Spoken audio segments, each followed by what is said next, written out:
Oi, eu sou a Amanda e hoje a gente vai continuar estudando a lição dessa semana dos adolescentes. A gente está na lição 12, título Unidos para Sempre, e agora eu vou ler o texto-chave. Depois de terem comido, Jesus perguntou a Simão Pedro: Simão, filho de João, você me ama mais do que estes outros me amam? Ele respondeu: Sim, o Senhor sabe que eu o amo. Jesus lhe disse: Apacente os meus cordeiros. João 21:15. Essa semana, a lição de hoje, eu vou falar de duas histórias. A primeira é quando Jesus aparece para os discípulos, logo depois da história que aconteceu na semana passada, sabe? Dos dois discípulos que estavam com Jesus lá enquanto voltavam, enquanto iam lá para Emaús e voltaram correndo para contar para os outros. Essa primeira história que eu vou contar é logo em seguida isso. E não tá na leitura bíblica dessa semana, mas tá no capítulo do livro, por isso que eu vou falar. E a segunda história, essa sim, é da leitura bíblica dessa semana, e é do segundo capítulo do livro indicado, né? Que é meio que um déjà vu, parece um pouco. Vocês vão entender quando eu contar a história. Aí a primeira história, né? Chegando a Jerusalém, aqueles dois discípulos que a gente falou na semana passada, eles entraram pela porta oriental e seguiram pelas ruas estreitas, iluminadas pela lua crescente, e chegaram ao salão do andar de cima, onde Jesus tinha passado a última noite antes de sua morte. Porque eles sabiam que iam encontrar os outros discípulos ali, por isso que eles foram lá, né? E por segurança a porta estava trancada. Os dois eles bateram na porta para que o deixassem entrar, mas não houve resposta. Tudo estava muito quieto, né? Aí eles deram os seus nomes e a porta foi cuidadosamente aberta. Foi destrancada a porta, né? Eles entraram e outro invisível entrou com eles. Que lembra que a gente disse que Jesus estava seguindo eles, né? E Jesus entrou junto com eles. Mas ninguém viu Jesus naquele momento, né? E aí, depois que eles entraram, a porta foi outra vez travada para impedir a entrada de espiões. Os viajantes, eles encontraram seus colegas discípulos em um entusiasmo surpreendente. Vários deles estavam dizendo: o Senhor ressuscitou e apareceu a Simão. Eles ainda estavam ofegantes devido à viagem deles, né? A apressada viagem que eles fizeram. E aí os dois contaram como Jesus havia aparecido para eles. Alguns estavam falando que não podiam acreditar naquilo, pois era bom demais para ser verdade, quando uma pessoa se colocou diante deles. Os discípulos ficaram assustados. Aí eles ouviram a voz de seu mestre. A voz dele era clara e distinta. Paz seja com vocês. Foi o que Jesus disse, né? E eles ficaram assustados e com medo, pensando que estavam vendo um fantasma, pensando que estavam vendo um espírito. E ele lhes disse: Por que vocês estão perturbados e por que se levantam dúvidas em seus corações? Vejam as minhas mãos e os meus pés, sou eu mesmo. Toquem-me e vejam, um espírito não tem carne nem ossos, como vocês estão vendo que eu tenho. E Jesus mostrou suas mãos e seus pés, e por não crerem ainda, eles estavam cheios de alegria e espanto. Aí Jesus lhes perguntou: Vocês têm algo para comer? Eles deram-lhe um pedaço de peixe assado e ele comeu na presença deles. Aí os discípulos eles se alegraram quando viram o Senhor, né? A fé substituiu a descrença e eles reconheceram o seu Salvador ressuscitado. Jesus lembrou os discípulos do que ele tinha dito antes de sua morte. Então lhes abriu o entendimento para que pudessem compreender as Escrituras. E ele lhes disse: está escrito que o Cristo haveria de sofrer e ressuscitar dos mortos no terceiro dia, e que em seu nome seria pregado o arrependimento para o perdão de pecados a todas as nações, começando por Jerusalém. Vocês são testemunhas destas coisas. A vida de Cristo, sua morte e ressurreição, as profecias que apontavam para esse evento, a santidade da lei de Deus, os mistérios do plano da salvação, o poder de Jesus para dar perdão. Todas essas coisas, eles deviam fazer com que essas coisas fossem conhecidas pelo mundo, né? Espalhar essas mensagens. E com isso Jesus soprou sobre eles e disse: recebam o Espírito Santo. Se perdoarem os pecados de alguém, estarão perdoados. Se não os perdoarem, não estarão perdoados. Cristo mais para frente, ele daria seu Santo Espírito a eles mais abundantemente, né? Depois da sua ascensão, ele daria seu Espírito mais abundantemente. No entanto, ele soprou seu Espírito sobre eles para impressioná-los com o fato de que sem o Espírito Santo não poderiam cumprir seus deveres oficiais referentes à igreja. E quando ele disse para os discípulos que eles podiam perdoar os pecados e tal, ele não estava falando que eles tinham o direito de julgar as pessoas. Isso é um direito de Deus, que pertence só a Deus. Entretanto, ele coloca sobre a igreja uma responsabilidade por seus membros individuais. A igreja tem o dever de advertir, instruir e restaurar os que caem no pecado. Unicamente nesse sentido, a igreja tem o poder de livrar o pecador do pecado. Somente por méritos de Cristo é que nós podemos obter perdão dos nossos pecados.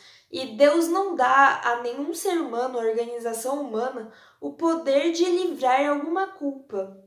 O nome de Jesus é o único pelo qual devemos ser salvos.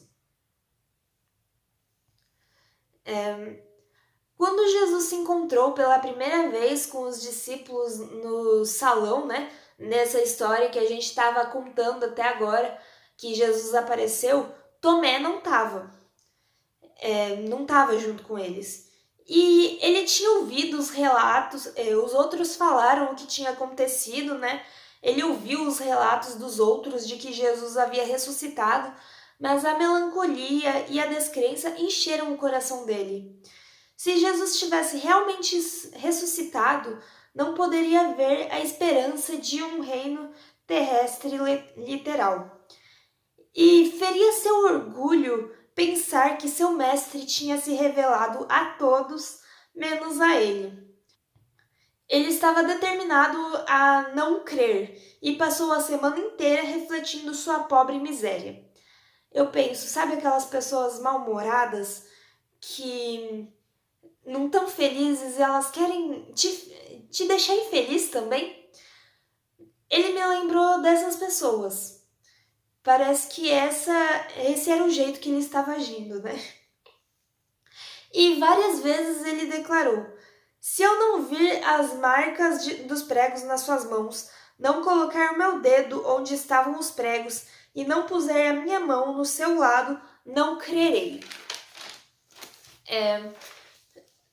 Só que aí ele não queria exercer uma fé que dependesse do testemunho dos seus colegas discípulos. E, embora ele amasse seu Senhor, ele havia deixado que o ciúme e a descrença tomassem conta de seu coração.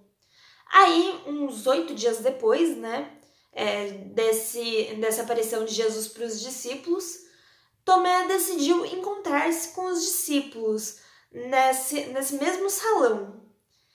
E eles estavam jantando e conversando quando Jesus entrou, da mesma forma que no outro dia.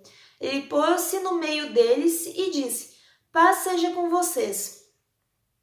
E aí, virando-se para Tomé, ele disse: coloque o seu dedo aqui, veja as minhas mãos Estenda a mão e coloque-a no meu lado.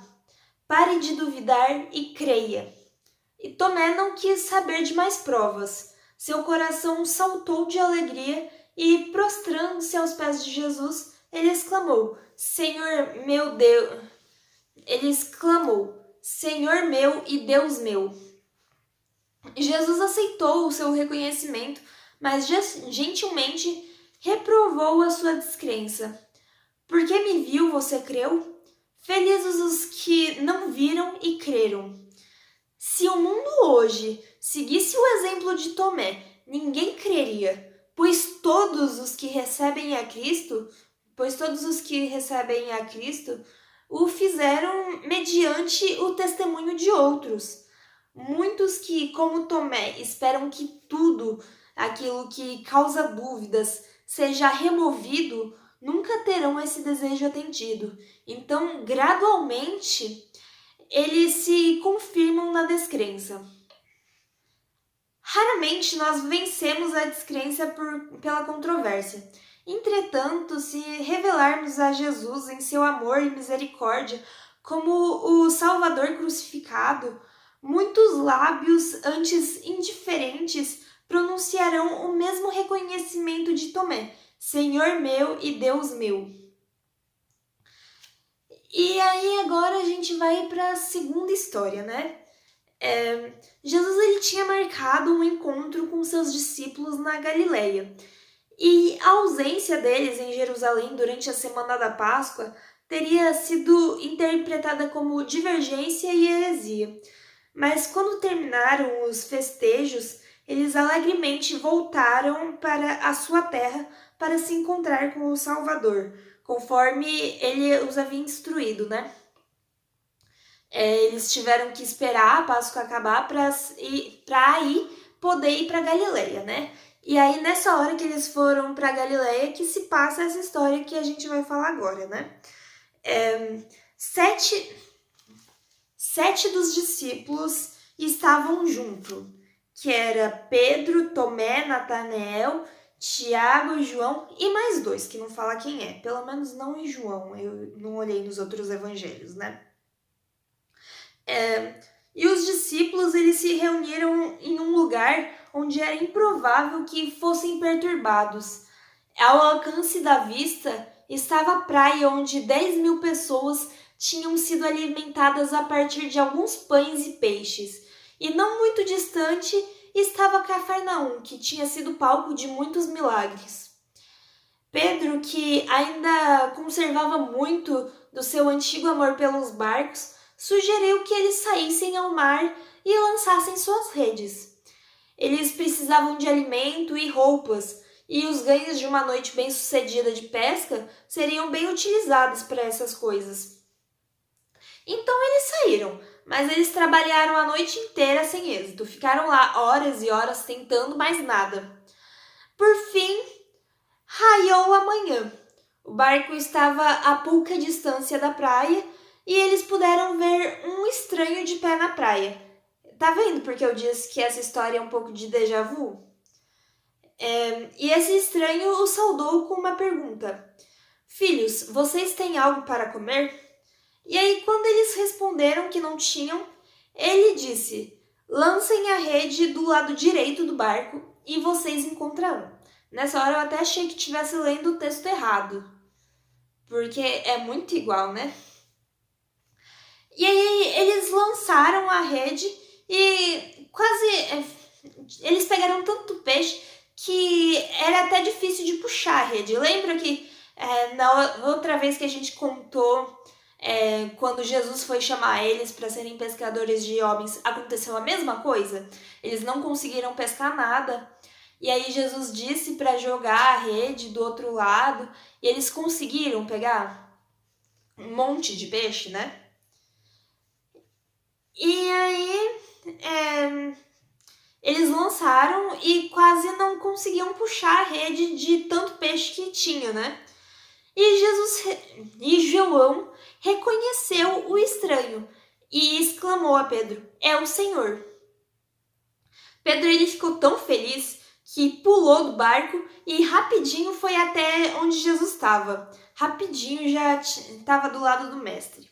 E os outros discípulos, enquanto isso, subiram no barco e puxaram a rede cheia de peixes. E quando desembarcaram, viram ali uma fogueira, peixe sobre brasas e um pouco de pão. Jesus mandou que eles levassem para ele alguns dos peixes que eles tinham acabado de pescar e eles fizeram isso. E aí, feito o trabalho, Jesus repartiu a comida entre eles. Todos eles reconheceram a Jesus. Os discípulos se lembraram da cena à beira-mar, quando Jesus os havia chamado para segui-lo, e para trazer essa cena à mente deles e causar uma impressão mais profunda, Jesus realizou o mesmo milagre, outra vez, como uma renovação da incumbência dada aos discípulos. Jesus, 3 anos antes, tinha chamado eles para serem pescadores de homens. Agora ele vai e meio que repete isso, né? E aí faz isso para lembrar disso, para renovar esse chamado.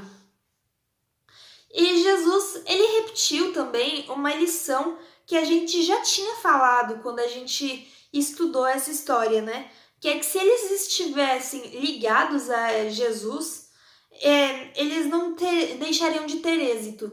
Mesmo que eles não estivessem mais sendo pagos pelos antigos empregadores, eles sempre teriam êxito se estivessem ligados a Jesus.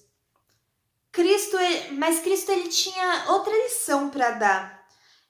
Pedro havia negado seu Senhor em um vergonhoso contraste com suas próprias declarações de lealdade.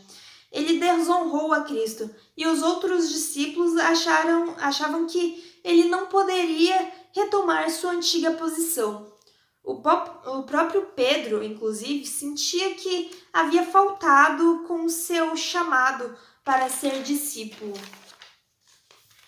E agora ele devia apresentar evidências de seu arrependimento diante de todos. Diante de todos eles, diante dos outros discípulos, né?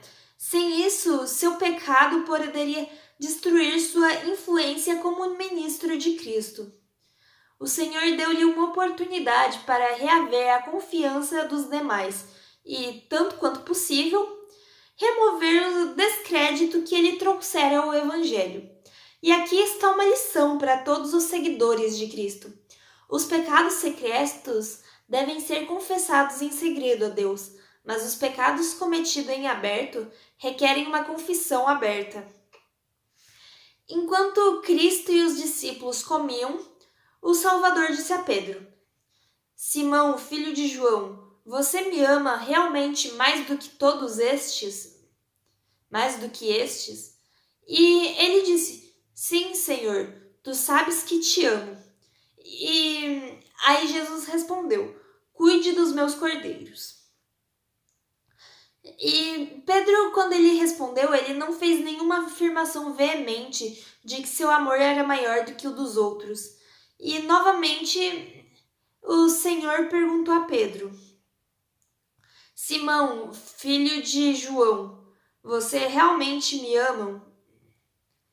E a segunda resposta foi como a primeira, sem qualquer declaração exagerada: Sim, Senhor, tu sabes que te amo. E aí Jesus de novo disse: Pastorei as minhas ovelhas. E aí, mais uma vez, Jesus fez a pergunta: Simão, filho de João, você me ama?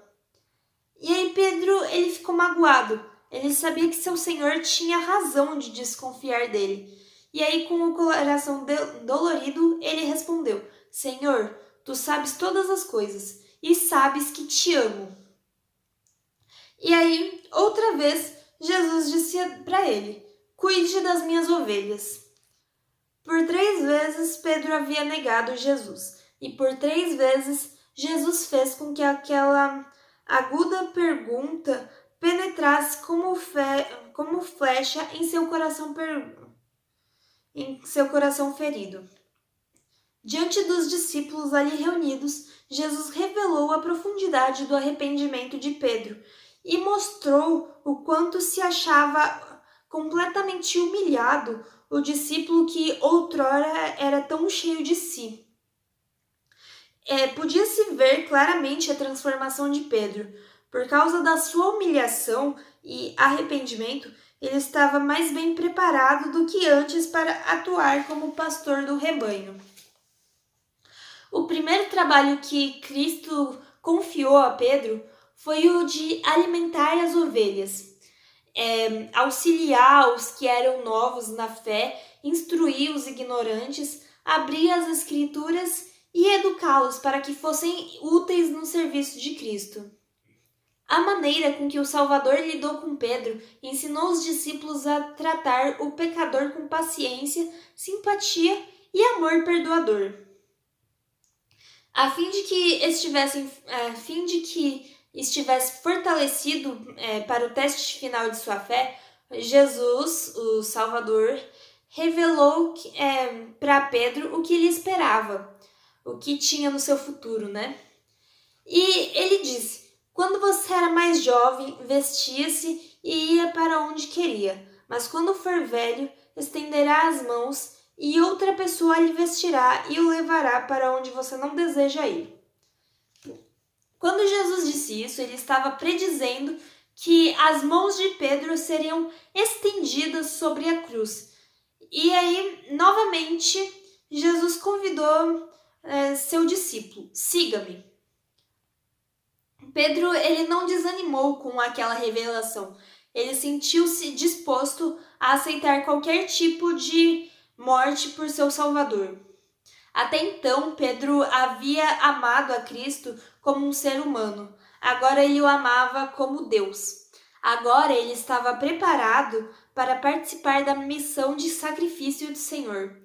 Quando por fim ele foi levado à cruz, Pedro, por solicitação própria, ele foi crucificado de cabeça para baixo, porque ele achava que seria uma honra demais sofrer da mesma forma que Jesus tinha sofrido.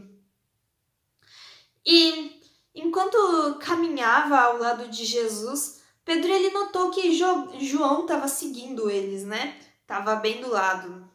E aí, desejoso de saber qual seria o futuro de seu colega discípulo, ele perguntou: Senhor, e quanto a ele? E aí Jesus respondeu: se eu quiser que ele permaneça vivo até que eu volte, o que lhe importa? Siga-me você. Pedro ele devia ter levado em conta que seu Senhor lhe contaria tudo o que era importante que ele soubesse. O destino de João não era uma coisa que importava, que era importante dele saber, né?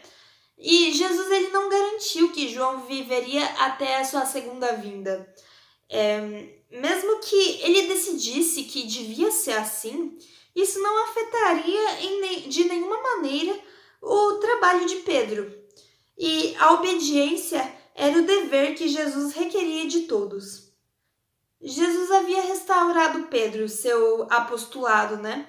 Mas a honra que ele recebeu de Cristo não lhe conferia superioridade sobre os demais. Pedro, ele não era a cabeça da igreja, ele não era mais importante que os outros discípulos, né?